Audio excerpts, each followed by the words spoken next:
탄핵 반대 집회를 주도했던 태극기와 십자가의 동맹을 보면서 자괴감을 느끼는 기독교인들에게 기독교는 민주주의를 싫어하는지, 아예 관심이 없는지, 아니면 기독교도 민주주의를 지지하는지 답답하고 궁금한 시민들에게 호모 요쿠스의 저자 이병주 변호사가 시원한 질문과 명쾌한 답변을 제시합니다. 박근혜 사태와 기독교의 문제, 기독교인들에게 민주주의는 무엇인가? 도서출판 대장간. 100년 이상 살 수 있는 장수 어종, 캐비아를 낳는 어종으로 더욱 유명한 철갑상어. 이 철갑상어를 진액으로 만들었다는데 그 이름하여 사랑어. 오메가3, 필수 아미노산, 각종 미네랄, 컨드로이친 등 100년 장수 철갑상어를 진액으로 한 컵에. 좋다, 좋아. 철갑상어 진액 사랑어. 스태미나가 콸콸콸. 검색창에 사랑어. 건강에 뭘 좀 아는 사람이라면 자, 따라해보세요. 하나 둘 셋 넷. 건강해져라 건강해져라 건강해져라 건강해져라. 가족 건강에도 부모님 선물도. 건강종합몰 정관장몰. 텍스토머 정품을 꼭 확인하세요. 우리 집 방충망 바꿨어요. 미세벌레 덤벼봐, 먼지 모두 덤벼봐. 촘촘해서 촘촘만, 방충망은 촘촘만. 예쁘고 통풍까지 좋아요. 방충망은 촘촘만. 주식회사 텍스토머. 텍스토머 정품을 꼭 확인하세요. 우리 집 방충망 바꿨어요. 미세벌레 덤벼봐, 먼지 모두 덤벼봐. 촘촘해서 촘촘만, 방충망은 촘촘만. 예쁘고 통풍까지 좋아요. 방충망은 촘촘만. 주식회사 텍스토머.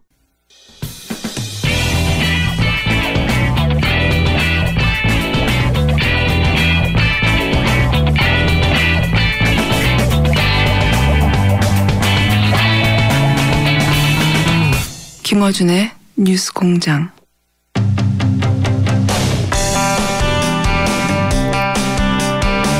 YTN이 최근 신임 사장을 공모했죠. 여기에 10년차 해직 기자 노정면 씨가 응모했다가 서류 심사에서 탈락을 했습니다. 적격자가 없어서 아예 재공모를 하겠다고 하는 게 사측의 이야기인데, 노정면 기자 직접 연결해서 이번 사태에 대한 입장 들어보겠습니다. 안녕하십니까? 네, 안녕하세요. 노정면입니다. 10년 됐죠? 거의. 해직당한 지요? 예. 차수로 10년 차고 만 9년 됐습니다. 예, 10년 차. 정말 오래됐습니다. 네. 그리고 본인 페이스북에도 해고 며칠 차 이렇게 계속 며칠 차죠 지금 이제? 오늘이 3217일입니다. 이야, 정말 오래됐습니다. 너무 오래돼서 다시 한번 여쭤보겠는데, 그때 당시 해직됐던 이유가 뭐였죠? 2008년도에도 지금처럼 YTN 사장 교체기였는데요. 예. 그때 이명박 정권에서 이제 이른바 낙하산 사장을 내려보내서 네. 그 사장을 막는 투쟁을 제가 노조위원장일 때였는데 그 투쟁을 하다가 해고당했습니다. 그때 같이 해고당하신 분들은 그 중에서 복귀하신 분이 있습니까? 그 당시 6명이 한꺼번에 해고를 당했고요. 그 중에 3명은 이제 대법원에서 승소해서 복귀를 하셨고, 예. 저를 포함한 3명은 아직 밖에 있습니다. 그렇죠. 그런데도 계속 복귀를 하겠다고, 이 연차, 날짜도 계속 올리시고, 그런 의지를 밝히시다가, 이번에 사장 공모에 응모하시면서 만약에 이 사장 공모에서 떨어지면 이제는 YTN으로 복귀하는 거를 꿈을 접겠다라고 하셨는데, 우선 왜 응모하셨습니까? 일단 YTN 언론 개혁 그 차원에서 이제 YTN 개혁이 중요하다고 봤고, 지난 9년의 시간이 그런 언론 개혁을 위한 준비 기간이었다고 생각해요. 그래서 간단히 말씀드리면 YTN에서 제가 필요한 이유는 YTN을 조금이라도 더 개혁시키고 진일보시키는 데 기여하라, 이런 게 아닌가 싶어서, 사장이 되면, 그런 일을 조금 더 적극적으로 또 주도적으로 할 수 있지 않을까, 그런 판단을 했습니다. 실제 노조에서도 지지 선언을 하지 않았습니까? 노조에서 직접적으로 특정 후보를 지지하진 않았고요. 다만 이제 언론 노조 차원 그리고 언론 노조에 소속되어 있는 방송사 지본부에서 이제 지지 선언을 해주셨죠. 응모하셨을 때 저희도 인터뷰 요청을 했었고 아마 뭐 당연히 다른 언론들도 인터뷰를 많이 요청했을 텐데 네. 그때 당시 거절을 하셨어요. 결과가 나오면 인터뷰가 됐다고. 그때 거절하신 이유는 뭔가요? 이번 그 사장 공모 제도가 그 뭐 일반 기업처럼 대주주나 이사회에서 일방적으로 정하는 게 아니라 이게 공영 언론이기 때문에 시민들, 시청자들 의견까지 반영하는 이제 독립적인 심사 절차를 밟겠다 이런 취지였거든요. 그래서 그 취지대로라면 제가 나름대로는 그래도 많은 분들의 지지도 받고 이래서 남들이 보기에 여론을 막 일으켜서 심사에 영향을 미치려 한다는 오해를 받을 수 있을 것 같다는 판단을 했어요. 그래서 심사에만 집중하기 위해서 인터뷰를 거절했습니다. 그렇군요. 혹시 일반의 지지를 받아서 심사에서 유리한 국면을 만드는 노력을 한다 이런 이야기를 들을까봐 오히려 인터뷰를 안 하셨다. 네. 그런데 이제 결국은 저희가 인터뷰하는 이유이기도 합니다만 서류 심사에서 0점을 받았다. 서류 심사에서. 네. 대주주 측 심사위원들로부터 그랬죠. 네. 이게 이 사장 공모의 진행 방식을 저희가 몰라서 이게 어떤 의미가 있는 건지 잘 모르겠는데 우선 사장 공모를 어떤 식으로 했고 뭐가 문제인지 좀 설명해 주십시오. 네. YTN은 주식회사하고 또 그 주식시장에 상장되어 있는 공개된 회사이기 때문에 이사회가 당연히 있고요. 이사회에서 경영진을 보통 이제 선출하지 않습니까? 네. 그리고 주주총회에서 승인을 하면은 이제 사장이 되는 건데, 일반 공기업들은 사장 후보 추천위원회라는 그 별도의 법률적인 제도를 갖고 있습니다. 아시겠지만. YTN도 원래는 그 사장 후보 추천위원회 줄여서 사추위 제도가 있었어요. 근데 그 제도를 이명박 정권 때 일방적으로 없애버렸습니다. 배석규 사장 당시에. 그래서 그 제도를 이번에 8년 만에 다시 부활시킨 거예요. 이 의미는 최소한 공기관처럼 이사회로부터 독립되어 있는 별도 기구에서 사장 후보의 자질과 자격만을 검증해서 그 사람을 평가한 결과를 이사회에 올리고 그 결과를 가지고 이사회에서 최종 승인을 하는 이런 이제 절차를 밟기로 돼 있었고요. 구체적으로는 이 사장 후보 추천위원회 위원을 5명으로 구성하고 있습니다. 이 5명 중 1명은 사원 대표격, 또 한 분은 YTN이 시청자를 만나는 언론사이기 때문에 시민사회, 시청자를 대표하는 분, 이렇게 2분이 들어가고요. 나머지 3명은 대주주 측에서 지명한 사람들이 들어가요. 대주주라고 하면 뭐 한전, 마사회, 인삼공사 이런 데를 말씀하시는 거죠? 예, 맞습니다. 한전, KDN, 마사회, 인삼공사에. 그런데 지금 언론 보도상으로는 바로 이 한전, 마사회, 인삼공사에서 0점을 줬다는 거 아닙니까? 맞습니다. 그렇게 알려졌는데 지금. 그거는 뭐 사실입니다.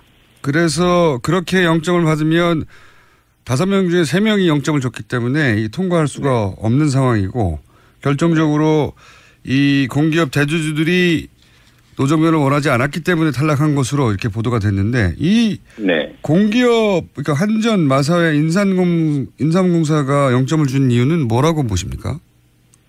뭐 저를 평가해서 0점을 줬다면 제가 뭐 능력 부족이라고 생각해야죠. 공개적으로 뭐 공정하게 진행된 심사에서 제가 0점을 받았다면 제가 반성할 일인데 저는 저를 평가하지 않았다고 판단해요. 그 이유는요? 이미 떨어뜨리기 위해서 시나리오가 짜졌고 그 시나리오대로 담합을 한 결과라고밖에 판단할 수가 없습니다. 요번 평가 그 항목들이 정치적인 중립성, 경영 능력, 뭐 도덕성, 뭐 이런 것들이거든요. 이런 부분에서 다른 경쟁 후보들과 비교해 볼 때 이건 뭐 제가 절대적으로 제가 훌륭한 사람이라고 말할 수는 없고요. 다만 상대적으로 볼 때 그분들보다 0점을 받을 이유까지는 뭐 감히 말씀드리지만 전혀 없습니다. 후보가 총 11명. 1점이라도 나왔다면 제가 탈락하지 않아요.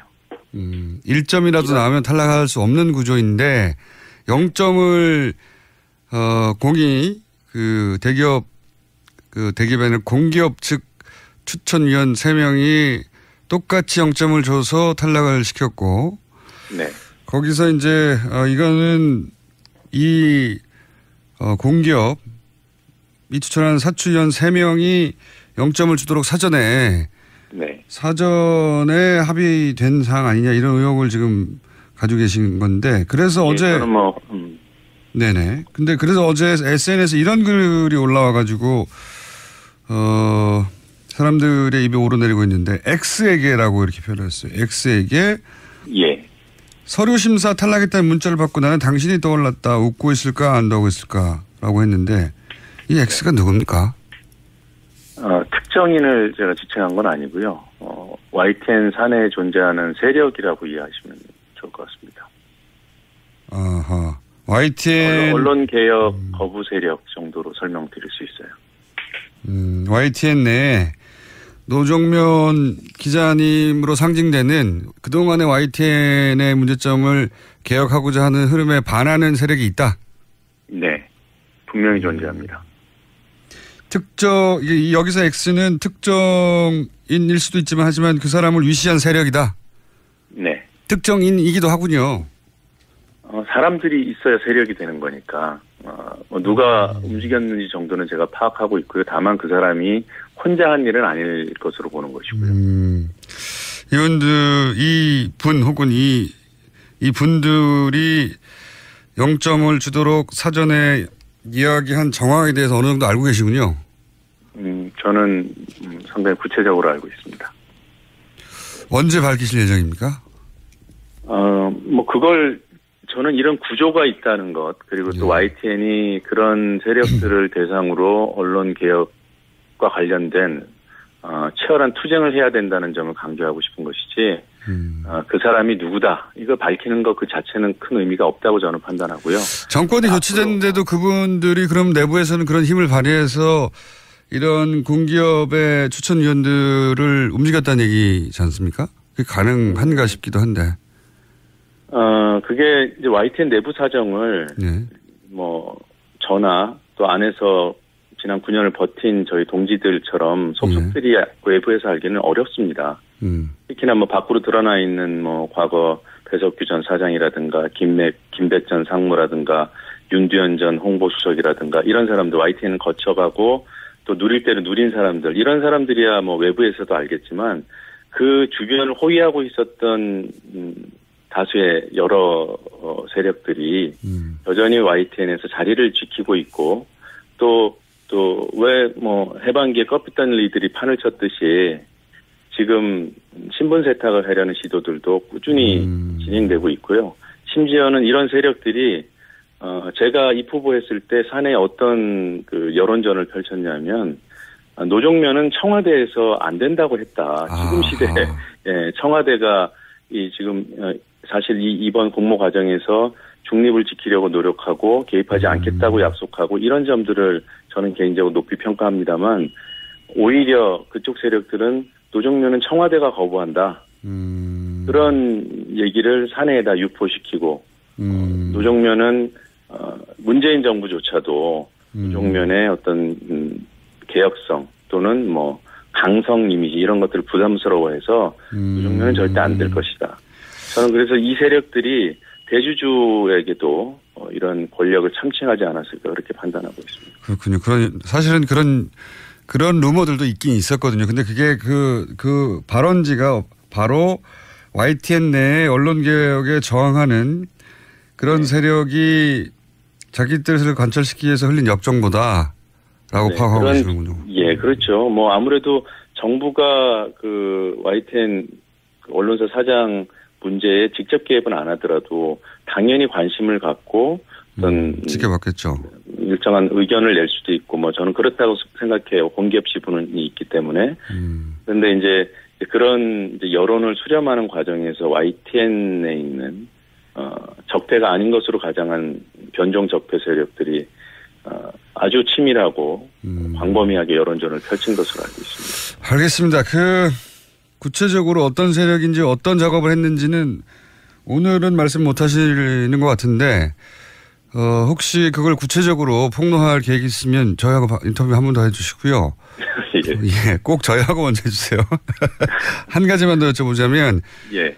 그래서 11명 중에 이제 의도적으로 노정면 기자를 탈락시키고 나머지 그리고 한 사람을 적격자로 뽑았으면 또 모르겠는데, 이번에 통과시킨 사람 중에는 적격자가 없다고 아예 무산을 시켜버렸어요, 공모를. 이건 어떻게 이해해야 합니까?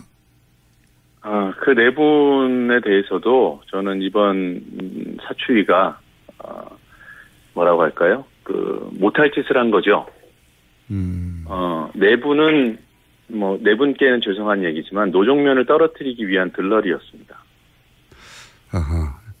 노정면 기자가 응모할 것이 틀림없고 혹은 응모하는 것을 알고 나서 어쨌든 절차는 진행해야 되니까 이렇게 만들어 놓고 노정면 탈락시킨 다음에 나머지 사람들도 적격자가 없다고 결국은 사장을 뽑는 절차 자체를 무산시켜버리는, 이건 이미 이렇게 되기로 그쪽에서는 계획하고 있었다, 이렇게 보시는 거군요. 네 분 중에서 누군가를 뽑을 생각이 없었다. 막판까지 할 수도 있었겠죠. 저는 그 부분에 대해서는 확정적으로 말씀드릴 수는 없고, 제1순위는 노정면을 탈락시켜야 된다는 것이었고, 모르겠습니다. 그 눈치를 살펴서, 반발이 적었다면 네 분 중에 한 분을 그냥 거의 꼭두각시처럼 세웠을 가능성도 저는 있다고 봐요. 근데 저희 YTN 노조나 저나 또 시민사회 여론이나, 이번 일에 대해서 관심을 보이고 또 항의하고. 그러면 이 사람 뽑으려고 노정면을 탈락시키는 거냐? 이런 얘기를 그렇죠. 또 들을까봐 아예. 그렇죠. 그런 부담이 매우 컸을 겁니다. 그러면 다음 사장 공모에도 응모하셔야 되는 거 아닙니까? 사추위가 공정하게 진행된다는 최소한의 조건이 마련된다면 저는 응모할 생각은 없어요. 제가 응모한 자체가 사추위가 이렇게 좀 뭔가 좋지 않은 방향으로 흘러갈 조짐을 봤기 때문에 그 부분을 알리고 또는 견제하기 위해서 제가 응모했던 것이기 때문에요. 그것이 해소되는 과정으로 접어들었다고 판단하면 응모하지 않을 생각입니다. 아니, 이 과정 자체가 해소되지 않았음을 증명하는 거 아닙니까?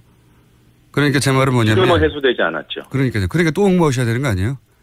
원래는 이번에 응모에 탈락하면 다시는 응모하지 않겠다고 말씀하셨지만, 예. 상황이 그런 상황이 아닌 게 지금 점점 명백해지면 오히려 또 응모하고 해야 되는 거 아닙니까? 그런 가능성을 전혀 배제하지는 않습니다만은, 예. 기본적으로 제가, 개인 성명을 통해서 요구해 놓은 것이 있어요. 입후보자였기 때문에. 이번, 공모가 무산된 것은 적격자가 없어서 무산된 것이 아니라, 음모에 의해서, 담합에 의해서 공모 절차가 훼손됐기 때문에 원인 무효가 된 거거든요. 그럼 또 응모하셔야죠.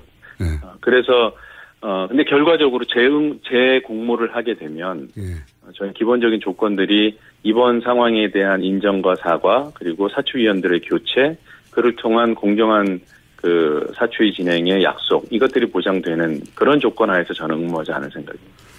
그게 보장이 안 되면 또 응모할 것이다. 네. 그렇게 해석할 수도 있겠군요. 예, 지금 더 구체적으로 말씀드리긴 좀 곤란하고요. 네. 왜냐하면 이런 문제를 드러내기 위해서라도 계속 응모해야 되는 게 아닌가는. 네, 본인은 괴로우시겠지만. 네, 예. 저는 이번 상황을 제가 일신의 영달이나 또는 어떤 사람들은 그러더라고요. 제가 소영웅주의의 발로로 이런 행동을 했다고. 근데 그런 분들께 말씀드리고 싶은 것은, 말씀을 그렇게 쉽게 하시지 말았으면 좋겠어요. 예. 인생을 걸고 하는 일이고. 예, 10년을 버틴 일인데요. 알겠습니다. 오늘은 저희가 여기까지 듣고요. 저희가 계속 부추겨서 한 번 더 나가시는 것으로 결론이 날 때까지 관심을 계속 가지고, 또 혹여 어떻게 구체적으로 이런 일들이 벌어졌는지 말씀하실 결심이 있으시면 다시 한번 연결하도록 하겠습니다. 예, 고맙습니다. 알겠습니다. 오늘 말씀 감사합니다. 네. 지금까지 해직 기자 10년 차 노정면 씨였습니다. 또 떨어졌어. 너 또 입사 시험 봤어? 아니, 차량용 핸드폰 거치대 말이야. 여러 개 사봤는데 실패의 연속이야. 떨어지고 시야 가리고 운전석에서도 멀고 뭐 좋은 거 없을까? 싼 것만 찾으니까 그렇지. 제대로 된 거 하나 사서 편리하게 쓰는 게 더 낫지. 그런 게 있어? 그럼 있지. 1, 2, 3 할 때 2. 힘 세다 할 때 힘. 2 힘. 2 힘? 2배로 힘이 세다는 건가? 네이버 검색창에 2 힘을 검색해보세요. 오빠, 우리 어디 가는 거야? 정수 가지. 와, 우리 말 타러 가는 거야? 그렇게 좋아? 고민하지 말고 장수로 오세요. 온 가족이 즐기는 승마 체험과 국내 최대 규모의 말역사 체험관 등 장수에는 정말 볼 것, 누릴 것들이 넘쳐난답니다. 말의 심장 소리를 직접 느껴보는 장수에서의 하룬 여행. 장수는 항상 가까이 있습니다. 주말 여행은 장수로. 승마 체험 예약은 063-350-5486.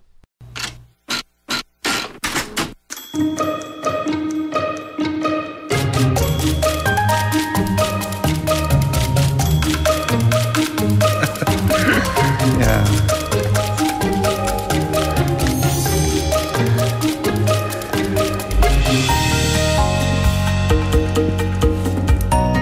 네, 큐가 들어왔네요. 그것도 모르고 제가 떠들 뻔했습니다. 자, 오늘은 새로 준비한 코너입니다. 제가 야심 안 차게 준비한 코너인데요.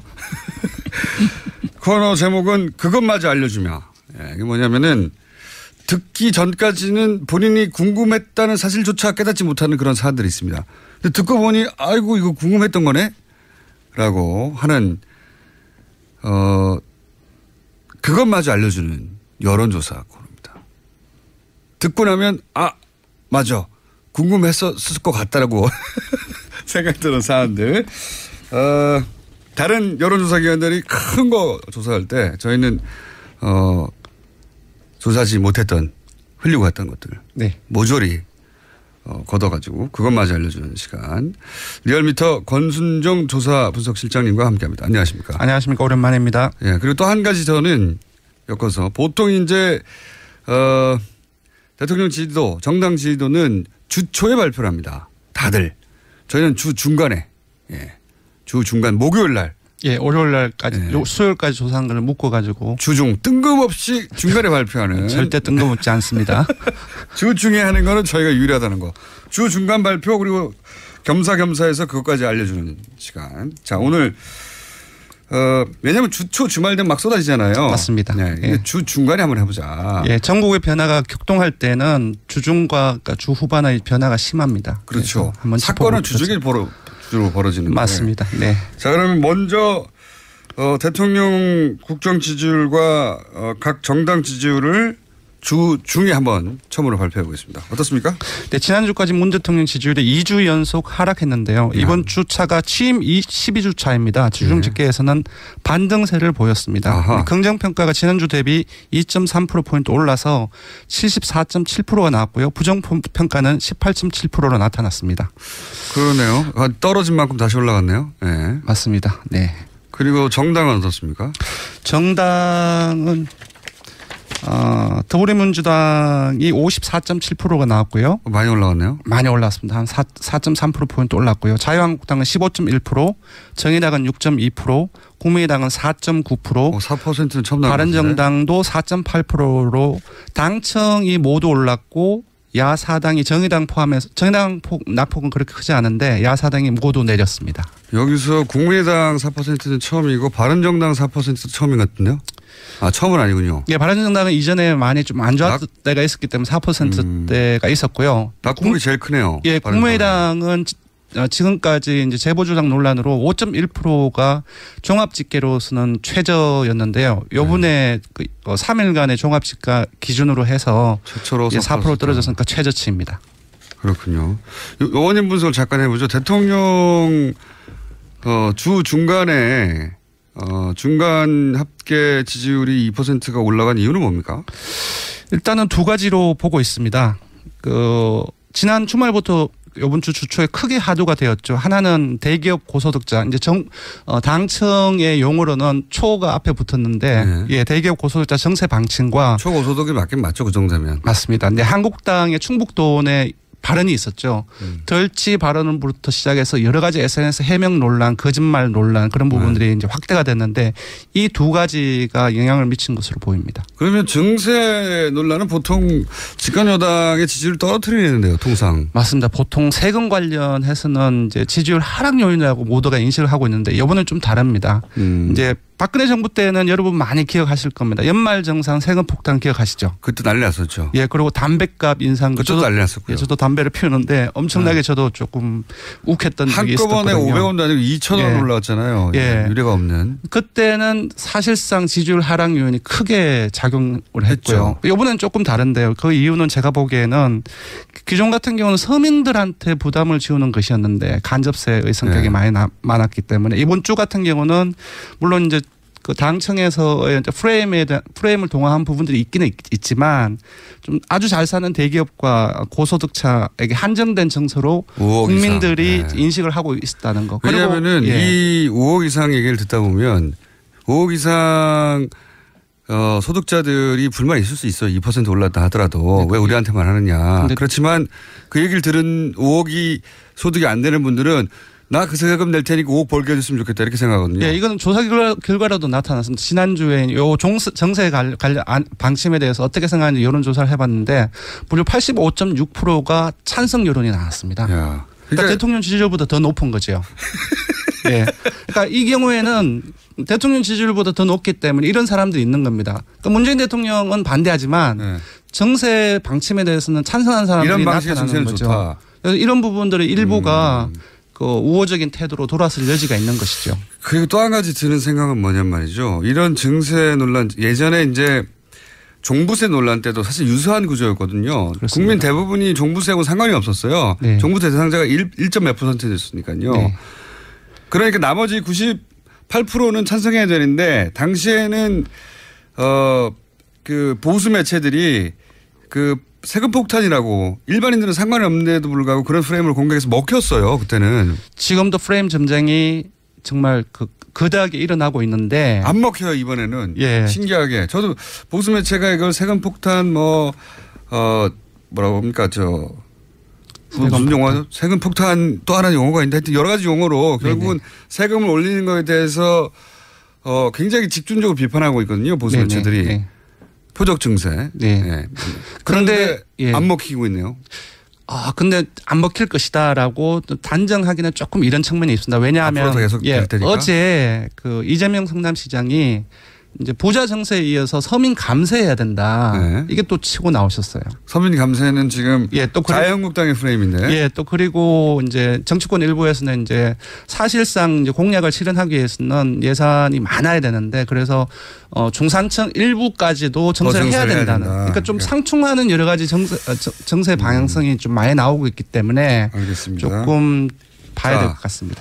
일단 지지율이 대통령과 집권 여당이 지지율이 반등을 했고 그게 첫 번째고 나머지 야당들은 하락했는데 낙폭이 가장 큰 것은 바른정당입니다. 국민의당 그러니까 우선 정의당은 낙폭이 적고 한국당도 낙폭이 그렇게 크진 않기 때문에 0.9%포인트입니다. 국민의당이 4%대 이하로 내려간 이유 그리고 바른정당이 낙폭이 큰 이유 이 두 가지는 어떻게 보십니까? 일단 국민의당 같은 경우는 아시다시피 제보조작 사건이 워낙 큰 파장을 일으켰습니다. 그래서 아까 말씀드렸듯이 5.1%까지 최저치를 떨어졌는데 제보조작 사건은 거의 끝났는데요 이제. 이제 조금 조정이 되는데 이현주 의원이 연일 여론의 집중을 받고 있습니다. 이현주 의원이요. 그 어제나 그제 같은 경우는 이제 알바비 떼어도 참는 게 공동체 의식이다. 그리고 이제 공무원 폄하 발언 이런 것들이 계속 중첩적으로 나오고 연주의 효과를 보시는 거고.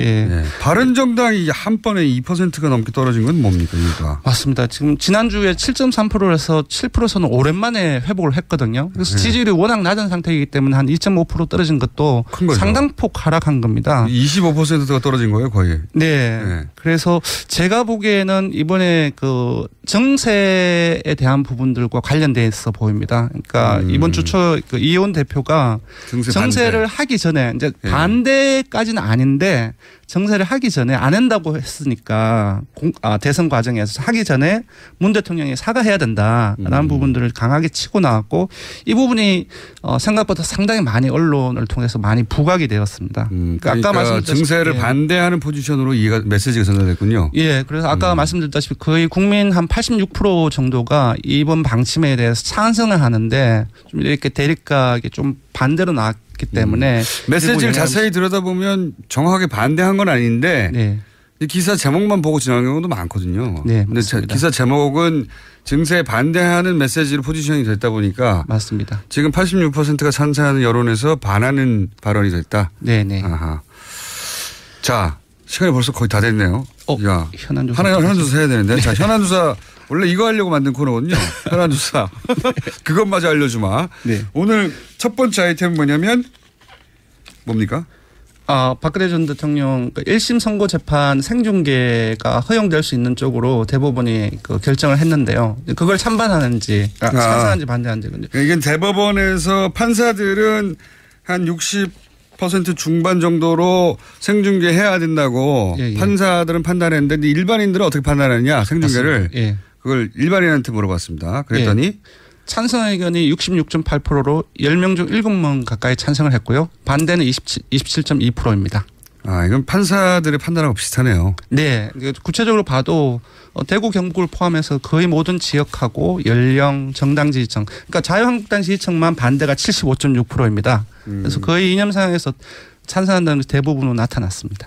자유한국당 지지층은 70% 중반대가 반대하고 네. 나머지 모든 지역, 모든 연령, 모든 지지층, 정당 지지층, 네, 자유한국당 제외하고 네. 모든 이념 성향에서 자유한국당 지지층을 제외하고는 다 생중계 찬성하는 의견이 높다. 네. 네. 판사들과 일반 국민들의 여론이 거의 똑같네요. 비슷하네요. 네. 자, 오늘 여기까지 하고 조사 기여 말씀해 주시고 첫 번째 시간을 마치도록 하겠습니다. 네, 정례조사 조사 개요를 말씀드리겠습니다. 이번 조사는 TBS 의뢰로 24일부터 26일까지 3일간 조사를 했고요. 전화 면접 자동응답 혼용으로 했습니다. 34,908명의 통화를 시도해서 최종 1,533명의 응답을 완료했고 응답률은 4.4%, 표본 오차는 95% 신뢰 수준 플러스 마이너스 4.4%포인트입니다. 자, 앞으로 저희가 뭘 그것마저 알려드릴지 궁금하신 점이 있으면 문자로 주세요. 저희가 다 조사할 테니까 아무리 사소해도 상관없습니다. 제목을 보십시오. 그것마저 알려준다는 거 아닙니까? 네. 그것마저 알려드리겠습니다. 자, 오늘 첫 번째 시간이었습니다. 수고하셨습니다. 네, 고맙습니다. TRBT의 권순정 실장이었습니다.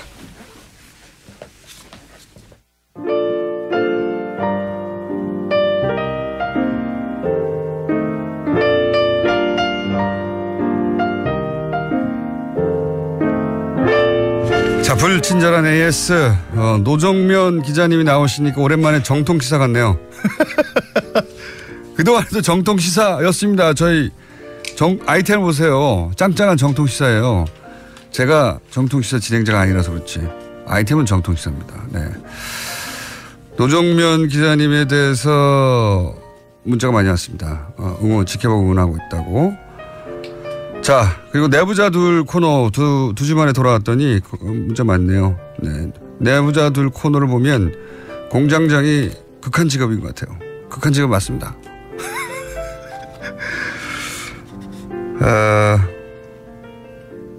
고기 작업을 해서 장갑을 끼고 일하는데 장갑 빼기 싫어서 그동안 문자를 안 보내다가 시사 요정이란 말에 욱해서 문자를. 회사가 상암동입니다. 네.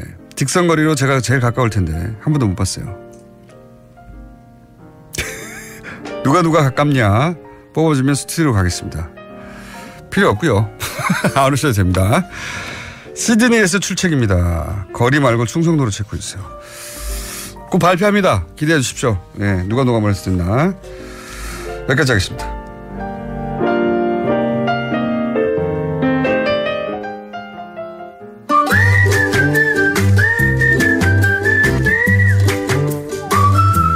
도시건축과 김재림 박사님 나오셨습니다. 안녕하십니까. 네, 두 가지 불만. 네. 요정은요, 이슬만 먹고 삽니다. 두 번째. 요괴라고 제가 요괴. 그래 요괴라면 맞지. 시사 요괴. 네. 다음은 그렇게 바꾸시고요. 근데 그것마저 알려주면은 거의 요괴급입니다. 별로 이름이 좋지 않습니다. 그래서 저는 좀 재고해 보시라. 시사 요괴로도 하지 말라고요? 아니 시사 요괴 그건 아니 요괴는 하시고 요괴급 그것마저 알려주면은 조금 더 근사한 거로 바꾸시라. 그것마저 알려주면은 좀 약하다. 약한 게라기보다는 좀 요괴스럽다는 뜻이에요. 요괴스럽다. 요괴니까요. 아니 왜냐하면은 왜냐하면 굉장히 중요한 건데 정책에 관련돼 가지고 어떤 민심이 있느냐 하는 걸 중요한 건데 그거를 너무 좀 희화화하는 것 같아서. 그런 의견은 죄송합니다. 그런 이거 남의 영역을 건드리는 거 아니죠. 그런 의견을 저희는 충분히 참고해서 받아들이지 않아요. 알아요. 그래도 또 얘기를 합니다. 저는 받아들이지 않더라도 우리 아주 씩씩하게 삽시다. 충분히 참고한 다음에 받아들이지 않는 것으로. 자, 오늘은 여행 도시에 대해서 얘기하고 있죠. 지난주부터. 우리 도시 여행에 대해서 얘기하는데 오늘은 뭐 시간도 좀 짧고 그리고 우리가 오늘 얘기하려고 하는 데가 통영이니까. 통영이에요? 네. 통영이니까 저는 오늘 먼저 좀 저기부터 얘기를 하자면은 핵심이 이거예요. 그러니까 여러분들 속에 내 마음속 공간을 찾으라. 라고 하는 거예요. 특히 도시 여행이나 여름 여행에서 자기 마음속의 공간을 찾아가는 게 굉장히 중요한데 통영이 바로 그런 겁니다. 내 마음속 그 공간 같은 그런 왜 그런 느낌이. 거죠? 저는 안 가봐가지고. 근데 안 가봤다는 게 말이 고재에서 났잖아. 고재에서 자라셨잖아요. 진해에서 태어났습니다. 진해 글쎄. 진해에서 있었는데 어떻게 거기를 안 가요? 통영을. 진해에서 5살까지 살아서. 그러니까 이게 5살까지만 살고 그다음에는 서울에 와서 중고등학교 그다음에 부산에 살다가 중학교 때부터 서울에 살았어요. 아니 그래도 말도 안 되는 거죠. 왜 말이 안 됩니까? 이게 문제냐면은요. 발끈. 자기가 가까이 있는 데는 찾아가 보지 않는다는 게 이게 참 문제고요. 진해하고 통영은 그래도 5살이 가긴 멀어요. 아니 그러니까 엄마 아빠하고 같이 가셨어야지. 아니면 좀 책을 읽든가. 그때도 통영이 가볼 만한 곳이었습니까? 그럼요. 그때는 지금보다 훨씬 더 로맨틱했죠. 70년대 초반인데요, 제가. 70년대 초반이 바로 제가 왜 통영이 제 마음속 공간이냐 중에 하나인데. 글쎄 연애하셨구나. 연애했습니다. 배 타고 여행했습니다. 한려수도에서. 그래서 저기 했는데 제가 이제 통영에 대해서 특별히 얘기한 건 지난번에 베를린 얘기하면서 베를린에 이제 우리 김정숙 여사께서 통영에 동백 나무를 갖다 심으셨잖아요. 윤희상 작곡가가 이제 바로 통영 출신이에요. 윤희상 작곡가가 지금 한국으로 못 돌아오고 있거든요. 못 돌아오고 유해도 못 돌아올 뿐 아니라 지금 뭐 생가터도 뭐 지금 막 부셔버리고 뭐 지금 난리예요. 그래서 이제 월북 작가라고. 네네. 근데 그거는 뭐 다 이제는 다 클리어가 된 건데도. 그런데 그 통영에 있는 동백나무를 대신 가서 심었죠. 고향의 나무로. 그 굉장히 동백나무가 통영시의 나무이자 꽃이에요. 다 시마다 꽃이 나무가 있는데 근데 베를린에 심는 거는 제수처는 굉장히 좋았으나 살아남기는 좀 어려울 겁니다. 베를린이 무지 춥거든요. 아마 흙도 일부 가져왔었죠. 그렇습니다. 왜냐하면 그래서 아마도 김정숙 여사 마음속에도 통영이 윤희상 작곡가에 대한 존경과 더불어서 그런 마음속 공간이 있지 않았을까. 왜 통영이 멋진 도시입니까? 근데 이제 그렇게 너무 이제 그렇게 하지 말고요. 그렇게 하고 싶어요. 일단은 바다와 섬들이 이제 굉장히 많은데 아니에요. 근데 여기가 뭐냐 정말 재밌는 게 여기 이순신 장군의 마음의 고향이기도 해요. 한산도. 왜 그렇습니까? 바로 한산도에 가까우니까. 아니요 가깝기뿐이야 바로 앞에 있는 거고 여기에 수군 저기가 있었으니까. 그렇다고 해서 마음의 고향인지는 어떻게 아세요? 아니 한산도에서 글을 썼잖아요. 한산도 수루에 앉아서. 난중에 이게 통영 나오나요? 그럼요. 그러니까 통영이라는 말을 그때 쓰지는 않았죠. 그러니까 그래서 분명히 왜냐하면 그때 분위기가 아마도 통영의 한려수도의 분위기가 저는 이순신 장군의 마음속에도 있었을 거라고 생각해요. 그리고 아마 이순신 장군 마음속에는 그 바다와 이렇게 떠 있는 섬이 아마 뭐 이렇게 그야말로 이렇게 쫙 이렇게 뭔가 이렇게 호령할 수 있는 거로 보이지 않으셨을까? 뭐 이런 생각도 해보고요. 근데 이게 그 섬들이 본인들의 수군처럼 보였을 것이다. 그랬을 수도 있을 거라고 생각합니다. 그리고 거기에 바다를 다 알아내고 어디가 이제 목이고 이런 걸 다 알아내는 이런 과정들이 그러니까 이게 다 다른 마음에 다른 게 들어가 있어요. 근데 이제 통영이 재밌는 게 바로 여기에 그야말로 병창기지가 있었기 때문에 여기에 산업도 굉장히 많이 발달됐습니다. 장사도 굉장히 많이 했고 그리고 이 주변에 이제 뭐 농업이나 이런 것도 농산물도 여기에 다 들어오고 그래서 통영에 보면은 먹을거리도 많고 왜 공예품이 많잖아요. 안 가봐서 모릅니다. 아니 그건 가봐서 아는 게 아니라 통영 칠기가 유명한 정도는 알아야지. 안 가봐서 모릅니다. 아니 근데 이제 바로 그런 것 때문에 안 가본 게 아니라 이제 바로 그런 것 때문에 그러니까 한 공간이 여러 가지 느낌을 가질 수 있는 게 바로 이제 통영의 장점이죠. 통영이 이제 그야말로 이제 군대도 있지만 그리고 여기서 엄청난 전쟁도 있고 그랬지만 거기에 숨어져 있는 이제 서정과 감성과 이 부분. 근데 여기서 이제 여기서 하나만 더 얘기하면은요. 다른 거 다른 점이 뭐예요? 통영만의. 보세요. 아니 바다하고 섬이 지금 뭘 다 그걸 물어보고 그래요. 아니 바다와 섬이 있는 것도 다른 것도 있는데 통영만에. 이렇게 얘기하시면 조금 좋을지 몰라. 제가 그 얘기 하려고 왔는데 노무현 대통령이 통영이 정말 마음속의 공간이셨어요. 네. 제가 이제 왜 그걸 알았냐면은 그건 직접 대면에서 말씀하시다가 네네 2004년인가 이렇게 저기 했는데 통영항이라고 하는 그림을 청와대에서 구입을 했어요. 네. 근데 그게 이제 정말 무슨 뭐 피카소가 그린 것보다도 더 느낌이 강해요. 코발트 블루로 해가지고 전영님이라고 하는 굉장히 오래 나이가 그때도 벌써 90 넘으신 분인데 이런 분이 그리신 그림을 통영항을 사셨어요.